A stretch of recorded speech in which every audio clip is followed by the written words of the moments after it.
Bueno, mire, pues vamos a continuar con este tema que a todo mundo interesa y agradezco mucho a nuestros invitados su empatía para poder traducirnos un tema tan complejo como es la ley de la industria eléctrica. Doctor Paul Alejandro Sánchez, te preguntaría, porque recibí esa pregunta previa de parte de nuestro auditorio, entonces ahora, ¿por qué razón se quieren cambiar las prioridades de abastecimiento de energía eléctrica al Sistema Nacional de Consumo en esta reforma de Andrés Manuel López Obrador?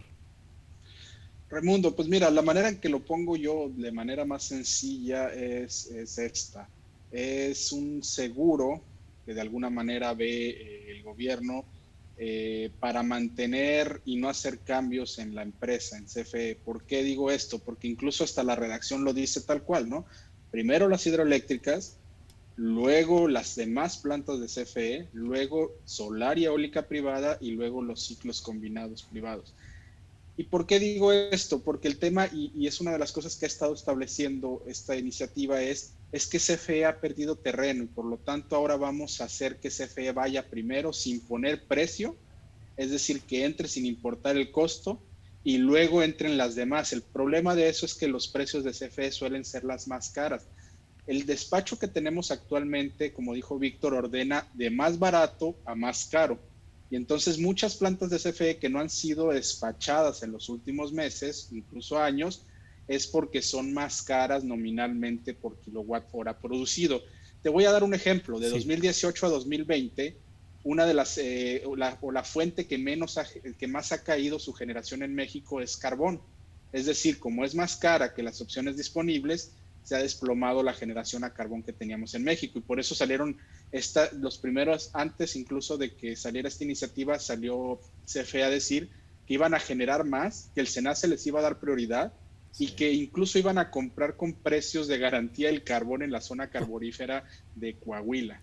Entonces, lo que hace este cambio simplemente es darle prioridad a CFE sin costo y al final van las baratas. Entonces, eso lo único que va a hacer es hacer más cara la generación que tenemos ahorita y al final del día estamos reemplazando generación vieja contaminante que debería ser reemplazada por generación limpia y mucho más barata como la solar y eólica.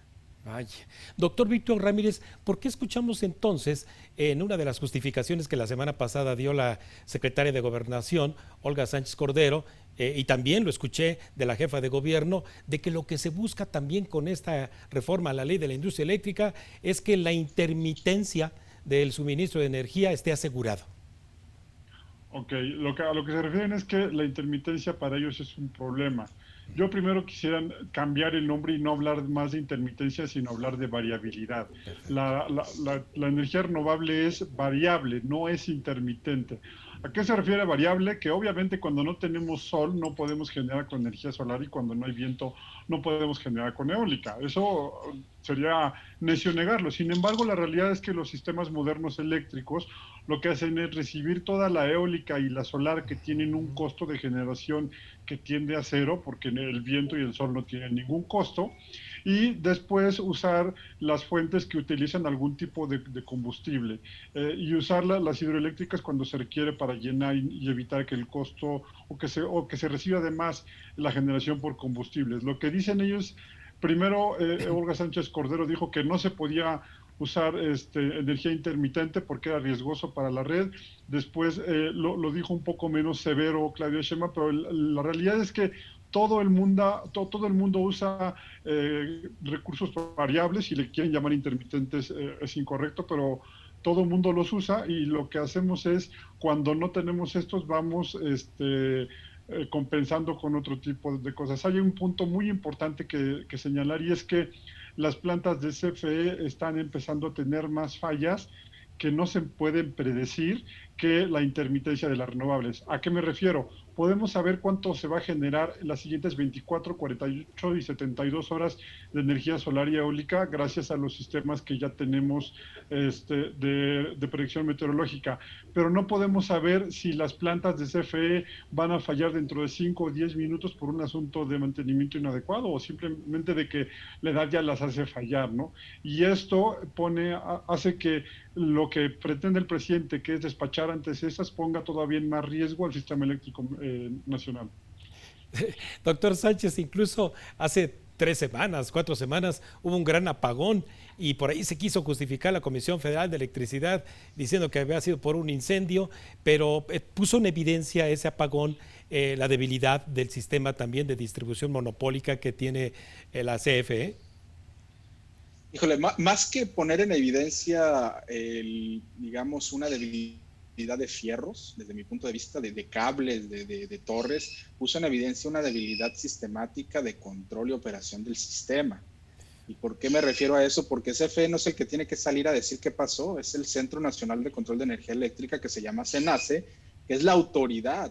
CFE ya no es autoridad y no se puede considerar autoridad y no tiene por qué estar falsificando documentos ni diciendo que un incendio provocó esto. El gran problema de todo esto es que quien conoce el sistema eléctrico te puede decir, oye, entonces, ¿qué es lo que pasó? Primero se desconecta el noreste, que es Coahuila, Coahuila, Tamaulipas, Nuevo León. Luego se desconecta norte, que es Chihuahua y Coahuila. Luego se desconecta noroeste, que es Sonora y Sinaloa y Nayarit y Durango. Y luego se viene todo hacia el centro. Y ya en el centro lo que hace Oriente con las presas es equilibrar. Y de alguna manera tienen que tumbar península para que hubiera suficiente energía en el centro. Todo esto que pasó en segundos normalmente se controla en una sola región, es decir, no debió haber pasado más allá del noreste, que es Coahuila, Nuevo León y Tamaulipas, y así pasó en 2017. Entonces lo que estamos viendo es, o fue un evento que sobrepasó las capacidades humanas, o las capacidades humanas no bastaron para hacer frente a este evento. Entonces el mensaje de fondo, la red es robusta, no tenemos apagones diarios, esto es un evento sui generis que no pasa frecuentemente, pero el detalle y el fondo es que no nos queda claro, no hay información y transparencia como para evaluar por qué pasó esto, y por supuesto un incendio a matorrales, a pasto o a lo que sea que haya sido, no causa un desastre de esta magnitud. Vaya, finalmente, doctor Ramírez, ¿por qué entonces, quienes te seguimos en Twitter, lo leemos con mucha curiosidad por la contribución que nos haces, pero por qué razón entonces, después de haber perdido una decisión ante la Suprema Corte de Justicia, porque el reglamento que sacaron el año pasado no procede porque inhibe la competencia, por qué ahora están confiados en que saldrá adelante su ley de la industria eléctrica en materia de reforma? Pues yo lamento decir que yo creo que hay aquí un asunto de ignorancia. Lo que ha dicho la Secretaría de Energía es que ahora sí se va a mantener esto porque es ley y no es un reglamento ya. La realidad es que sea ley o sea reglamento están por debajo de la Constitución, y si el cambio reglamentario ya fue en una parte invalidado por la Corte, no hay elementos para suponer que va a haber un resultado contrario a la hora de reformar la ley. La iniciativa que mandó el presidente también es contraria a la Constitución, busca lo mismo que esta política de confiabilidad que era fortalecer a una empresa. Esta ley también busca fortalecer a la misma empresa, es el mismo efecto que busca, y aunque en la Cámara de Diputados han dicho que van a corregir la redacción para que sea constitucional, la realidad es que no hay forma de que lo blanco sea negro, y esto es inconstitucional, y será inconstitucional ya sea el reglamento o ya sea ley. Sí, doctor Alejandro Sánchez, finalmente, mira, tengo la aportación de una persona de nuestra audiencia que tiene una granja donde autogenera energía y que la subroga en la negociación que hizo con la CFE, pero él me preguntaba, oye, ¿me van a revocar entonces mi permiso de autogeneración? No, de momento el área menos afectada ha sido la generación distribuida. Sí. Estos contratos, precisamente lo que dice Víctor, que el gran problema que tiene, o uno de los grandes problemas que tiene la ley de la industria eléctrica que se pretende reformar, es la retroactividad, es decir, viola el principio de no retroactividad. Si ya tienes un contrato con CFE, sea cual sea, en este momento yo no vería un problema.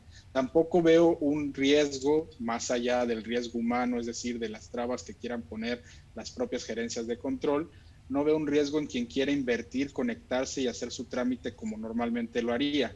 Sin embargo, sí hay un área donde tenemos que ser muy cuidadosos, vigilantes, y en su momento pronunciarnos todos si se requiera hacer, porque mucho de lo que estamos viendo no es producto de ideas de ahorita. Esto empezó a moverse desde diciembre del 2019, cuando salió un famoso pliego petitorio de la CFE, donde le exigía a Secretaría de Energía, Comisión Reguladora de Energía y Centro Nacional de Control de Energía que hiciera los cambios necesarios, ya sea de regulación, de marco legal y de lo que tuviera que hacer para que CFE recuperara su poder en el mercado. Y algunos de los puntos que ponía, uno de ellos era y modificar los contratos de compraventa de generación distribuida. Entonces, cuando lleguemos a ese punto, porque posiblemente seguirán insistiendo en su pliego petitorio, será momento de quejarse, de decir, oye, esto está mal, hay que modificar estos puntos. Sin embargo, también debo agregar que parte de la política, digamos, de confiabilidad que habían sacado también CNER el año pasado, decían una parte que iban a generar, que ahora iban a permitir permisos, o más bien las instalaciones de generación distribuida confiables, y le agregaron confiables para decir que tenían que hacer más inversiones, entonces tendría que salir mucho más caro ahora una instalación para poder ser confiables en términos de la Secretaría de Energía. ¿Qué significa esto? Que ahora tiene que tener GPS, cobertura de fibra óptica, conectividad satelital u otra para enviar datos a CFE, y adicionalmente baterías o bancos de capacitores para garantizar la estabilidad del sistema, que digamos que en alguna medida no debería estar mal, pero sí, como les digo, va en contra de lo que tenemos en este momento. Vaya. Doctor Víctor Ramírez, doctor Paul Alejandro Sánchez, no saben cuánto les agradezco su capacidad de síntesis, porque este tema da para 1 o 2 horas y para sobre todo hacer un escrutinio que le interesa justamente a quien nos está viendo. Cómo llega la energía eléctrica a mi hogar, cómo estoy pagando el recibo y eventualmente en qué me puede perjudicar estos cambios a la ley de la industria eléctrica. Muchísimas gracias, estamos muy agradecidos con ustedes aquí en Cuentas Claras y hasta la próxima. Gracias, por favor, si se despiden, ya pusimos ahí sus Twitter, sus cuentas de Twitter para subirlos de manera cotidiana. Víctor. Muchas gracias. Gracias, Víctor. Gracias, Paul. Muchas gracias, Raimundo. Saludo a todos. Bien, bueno, pues antes de ir un breve corte, le recuerdo nuestras redes sociales de la Agencia Mexiquense de Noticias para que nos siga en Facebook y en Twitter, @AMX Noticias y @Raimundo Tenorio.